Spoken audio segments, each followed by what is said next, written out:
সন্তান, তোর মুখেই আমি সবার আগে বাবা ডাকটা শুনেছিলাম যে মা। তোর বিয়া আর আমি রাত খরচের টাকাটুকু দিতে পারবো ক্লাই? আমি তোমাদের পিঠি লই।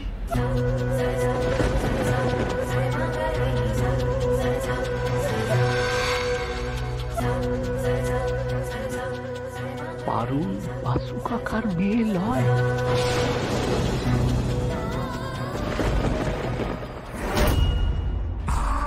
এবার আসল জায়গায় ওষুধ পড়েছে। আমিও তো এ কথা জানতাম না করতে।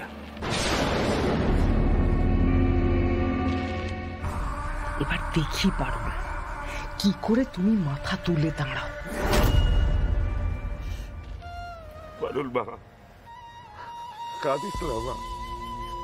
হতে পারে আমরা তোকে জন্ম দিলাই, কিন্তু আমি বলছি তুই আমাদের আপন সন্তানের চেয়ে অনেক বেশি।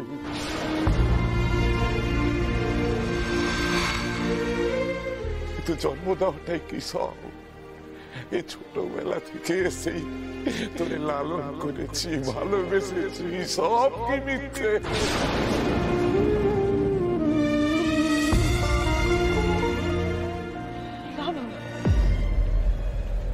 তোমাদের ভালোবাসা আমি অস্বীকার করবো কি করে?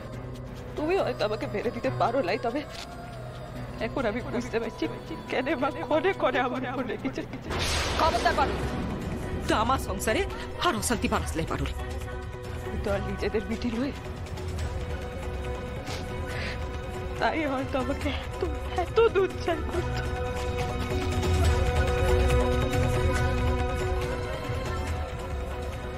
তাই নয় মা,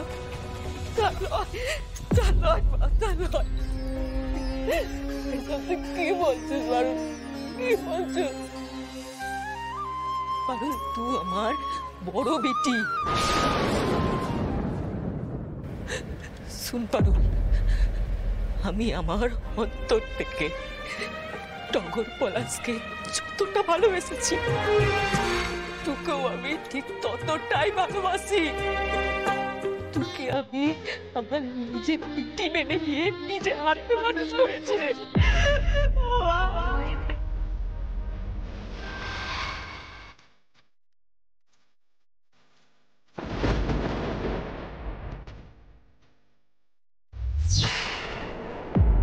কি সিচুয়েশনে পড়লি তুই জন্তু? তোর জীবনের সবচেয়ে বড় সত্যি নিয়ে, তোর পরিচয় নিয়ে যখন তুই এলোমেলো হয়ে গেলি, তখনই আরেকদিকে জীবনের একটা বড় পরীক্ষা অপেক্ষা করছে তোর জন্য। ওর সাথে কেন এমনটা হয় ঠাকুর? তুই কাঁদলে যে আমাদের এতদিনকার লালন পালন ভালোবাসা সব মিথ্যে হয়ে যাবে। তুই কষ্ট পেলে আমাদেরও বুক ফেটে যায় রে। তপতি, তোমাদের অবদানকে মিথ্যে ভাববে, অবহেলা করবে, তেমন মেয়ে আমাদের পারুল দিদি নয়। আশুতোষ বোসের জহুরির চোখ, সে হিরে চিনতে ভুল করে না। পারুল দিদি তোমাদের মেয়ে হয়ে তোমাদের কাছেই থাকবে। শুনলে তো টগর, রায়ন কি বলে গেল? পারুল কিন্তু নিজের চেষ্টায়, নিজের দমে এই কলকাতা শহরে এসে নিজের পরিচয়টা তৈরি করেছে, কোনো রকম ছলচাতুরি করে কিন্তু নয়। আর আজকের দিনে স্কলারশিপের পরীক্ষা দেওয়াটা ওর কাছে খুব খুব প্রয়োজনীয় ছিল। আর ঠিক সেই মুহূর্তেই তোমরা কিন্তু এই কথাটা বলে সবকিছু এলোমেলো করে দিয়ে একদম ঠিক করো। ছেড়ে দেখো, উলু মনে মুক্ত ছড়িয়ে কোনো লাভ নেই। যার চোখ কান খোলা আছে তাকে বোঝানো যায়, আর যে ইচ্ছে করে চোখ কানটা বন্ধ করে রেখেছে তাকে বোঝানো অসম্ভব। যা বলছি আর কি বলবেন, যা করার তো আমি করেই দিয়েছি। পরীক্ষার 12টাটা আমি বাজিয়ে দিয়েছি। পারুল দিদি, রায়ান কি বলে গেল সেটা তুই বুঝতে পেরেছিস? হ্যাঁ, দেখ, জন্ম হোক যথাতথা, কর্ম হোক ভালো। তোর কর্মই হচ্ছে তোর একমাত্র পরিচয়। 5টা লোকের কথায় কান না দিয়ে তুই এগিয়ে চল দিদি ভাই। দেখবি দেশ বিদেশে তোর নাম ছড়িয়ে যাচ্ছে। দেখবি এই 5টা লোকের আওয়াজ সেখানে ছাপা পড়ে গেছে।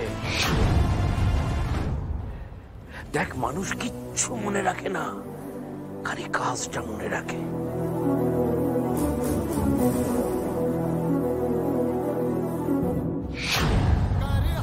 ঠিক বলেছেন, মানুষ কাজটাকেই মনে রাখবে।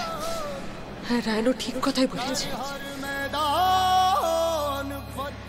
এই কাজ দিয়ে আমাকে আমার পরিচয় বানাতে হবে, তাতে অন্য লোক কে কি বললো তাতে আমার লক্ষ্য সরবে।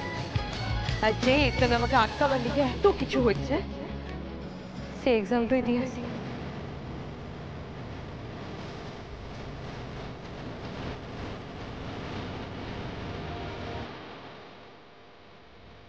সর্বনাশ, এত কিছু পরেও মেয়েটা সত্যি সত্যি পরীক্ষা দিতে যাচ্ছে নাকি? তুই পারবি দিদি ভাই? এই অবস্থায় পরীক্ষা দিতে পারবি? পারতে হবে ঠাকুর।